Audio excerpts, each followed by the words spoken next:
I am going to choose to have this license to love. This is my work here. And what I can do is look at that person, even though it's so hard, and say that person was also made in the image of God. If I believe this is true, that is. And that doesn't mean I'm not engaged in my community and I'm not tending the garden in the way that I've seen or listening for how I can participate in any counteract things that are going to be helping and restoring people. When Troy and I were traveling to Rwanda, we had a partnership there. We were in awe of people's resilience. You talk about capacity for forgiveness. I mean, that Rwanda didn't just spiral into a constant state of war is pretty incredible. And it had a lot to do with the Truth and Reconciliation Commission and the different ways that they went about telling the truth and offering forgiveness. But when we were learning about the genocide there, that whole thing started with a radio program, just a very incendiary radio program and language that just was banging that drum all day long. And then one day on the radio, the genocidaries turned to language of like, arm yourself, let's go take action on this. So Rwanda was sending missionaries to the United States. And there was a pastor we met. He spent a year of his life going around to churches in America to say, you're not different than us. Now, this was 15 years ago that I met this pastor, and he already had a sense like what you're doing is what we were doing. Your language and what you're about is very familiar to me.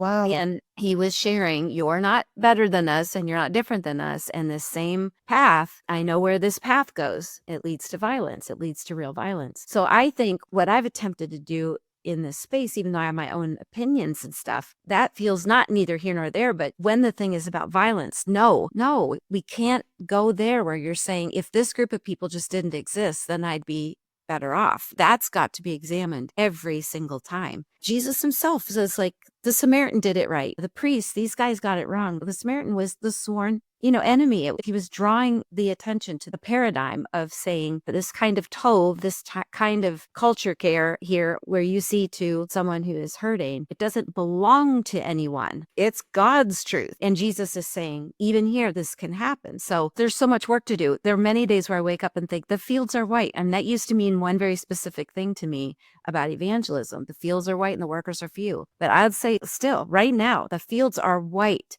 and the workers are few. If this isn't a reconciling gospel, I don't know what it is. We are to be reconciled to God. We're to be reconciling with each other, be reconciled to ourselves. And that work, Colossians, we're partnering with God in the renewal of all things. And if your gospel's ripping families apart and doing all, these kinds of things, then to me, there's a lot of work to do for people that would see that Jesus came as a reconciler.